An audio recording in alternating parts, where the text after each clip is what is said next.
సమాజంలో ప్రతిరోజు మనం చూస్తున్నాం అక్రమ సంబంధాలు రాజ్యమేలుతున్నాయి. ప్రస్తుతం అక్రమ సంబంధాలను అడ్డుపెట్టుకొని కన్న కొడుకులను కర్కశంగా వ్యవహరిస్తూ చిన్న పిల్లల్ని దారుణంగా అత్యంత కిరాతకంగా చంపుతున్న దారుణ ఘటనలు తెలంగాణ వ్యాప్తంగా మనం రోజుకు ఎక్కడో ఒక దగ్గర చూస్తూనే ఉన్నాం. ప్రస్తుతం మనం అలాంటి ఒక హృదయ విదారకమైన ఘటన కీసర పరిధిలో చోటు చేసుకుంది. ఇప్పుడు వాళ్ళిద్దరు కూడా ఎవరైతే ప్రియురాలు ప్రియుడు ఇద్దరు ఉన్నారో వారిద్దరు కూడా కటకటాల పాలయ్యారు. అంటే వీళ్ళకు ముందు తెలియదా ఒకవేళ ఇలాంటి దారుణమైన ఘటనలకు ఒడిగడితే ఖచ్చితంగా రేపు పోలీసులు వచ్చి అరెస్ట్ చేస్తారు, తర్వాత జైల్లో చిప్పకూడు తినాలని తెలియదా? ఎందుకు ఇలాంటి దారుణమైన ఘటనలు చోటు చేసుకుంటున్నాయంటే నిజానికి మానవతా విలువలు కుటుంబ విలువలు దారుణమైన స్థితికి పడిపోవడమే ప్రధాన కారణంగా కనిపిస్తుంది. మనం చూడొచ్చు, అమ్మాయి పేరు జ్యోతి, తన బాయ్ ఫ్రెండ్ పేరు నవీన్, తనకు ఒక మంచి భర్త కూడా ఉన్నాడు రంగా స్వామి అని. తను క్యాబ్ డ్రైవర్గా పనిచేస్తూ వీళ్ళు కీసర ప్రాంతంలో నివాసం ఉంటూ జీవనం సాగిస్తున్నారు. అయితే క్యాబ్ డ్రైవర్గా తను ఉదయం బ్రేక్ఫాస్ట్ చేసి ఇంట్లో నుంచి బయటికి వెళ్ళగానే ప్రియుడు రయ్యు అంటూ యాక్టివా వేసుకొని ఇంటికి వచ్చేస్తాడు. ఇంటికి రావడమే కాదు, ఇద్దరు చిన్నపిల్లలు ఉన్నారు వీరికి, జ్యోతికి అదేవిధంగా స్వామికి. ఆ రోజు ఇది గత నెల మే 29న ఈ ఘటన చోటు చేసుకుంది.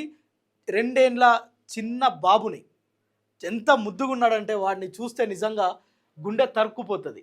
నీకంత చేత కాకపోతే ఒక అనాథాశ్రమంలోనో పిల్లలు లేని వాళ్ళకో ఇస్తే ఆ పిల్లగాన్ని నిజంగా బంగారం లాగా చూసుకుంటారు. బంగారం లాంటి కొడుకును నేలకేతి బాది హత్య చేసిన ఉదంతం ఇది. ఇదంతా కేవలం ఒకే ఒక్క కారణం, అక్రమ సంబంధం.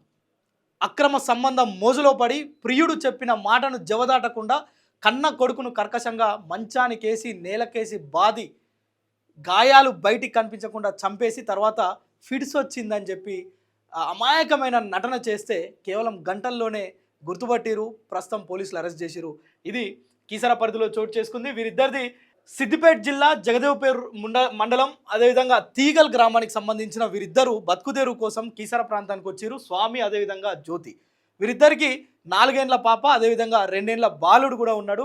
ఆ రోజు 29వ తారీఖు ప్రియుడు నవీన్ ఇంటికి రావడంతోనే వీరిద్దరూ మంచంపై ఏకాంతంగా గడుపుతున్నారు. ఆ టైంలో బాబు పాపం చిన్న పసికున, వాడికి తెలియదు ఆకలి అయితే ఏడుపు మాత్రమే తెలుసు. వాడికి ఆకలి అయితే అమ్మ పాలు ఇవ్వాలి, అమ్మ పాలు ఇవ్వాలంటే నేను ఏడవాలి అని చెప్పి వాడు గుక్కబట్టి ఏడుస్తున్న క్రమంలో బాయ్ ఫ్రెండ్ నవీన్కి వాడి ఏడుపు నచ్చలేదంట. వెంటనే జ్యోతితో చెప్పిండు, నీ కొడుకు నాకు నచ్చలే, ఏం చేద్దామంటే చంపేద్దామని చెప్పి ఇద్దరు కలిసి నేలకేసి కొట్టి ఎంత కడుపు కోత అంటే ఇది చూసిన ప్రతి ఒక్కరు కూడా కన్నీటి పర్యంతం అవుతున్నారు. కానీ ఈ జ్యోతిలో మాత్రం ఎలాంటి చలనం లేదు, కనీసం ఓ తప్పు చేసినాననే ఒక బాధ కూడా కనిపించట్లేదు. ఆమె విజువల్ని మీకు చూపించే ప్రయత్నం చేస్తా.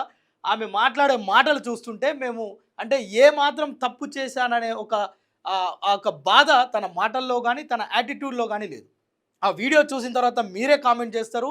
ఈమెకు ఎలాంటి శిక్ష వేయాలో మీరు ఖచ్చితంగా కామెంట్ చేయండి. ఎందుకు చంపిండు? ఎన్ని గంటలకు వచ్చింది ఆ రోజు? మార్నింగ్ 12 అట్లా వచ్చిన. 12 అంటే స్వామి ఎన్ని గంటలకు పోతాడు? మార్నింగ్ 10:30 11 వెళ్తాడు. స్వామి పోగానే 12 గంటలకు వచ్చిందా? వచ్చింది ఎప్పుడు జరిగింది? ఫ్రైడే రోజు. ఎన్ని గంటలకు జరిగింది? ఈవినింగ్ 5:36. జోషిగా మాట్లాడు. 5:36 5:30 జరిగిందా? అంటే గొడవ అయిందా నీకైనా? ఏం కాలేదన్నా, కాకపోతే చిన్న మీద కొంచెం నాకు నచ్చలేదని చెప్పింది. ఆయనకి ఎందుకు నచ్చలేదట? ఆయన కొంచెం వాడు నీతో ఉండడం నాకు ఇష్టం లేదు, అందుకని నచ్చలేదని చెప్పింది. దేంతో మంచం కొట్టిండా? దేనితో కొట్టి చంపిండు? మంచానికి కొట్టింది. మంచానికి తొక్కిండా? కాలు తొడిగి ఇట్లా కాలుతో తొక్కిండా? మంచానికి కొట్టింది. అంటే ఎత్తుకోపోయేటప్పుడే చచ్చిపోయిందా? అప్పుడే కొంచెం బ్రీతింగ్ ఉండే హాస్పిటల్లో ఇప్పుడు ఇద్దరు కలిసి హాస్పిటల్ తీసుకుపోయారా?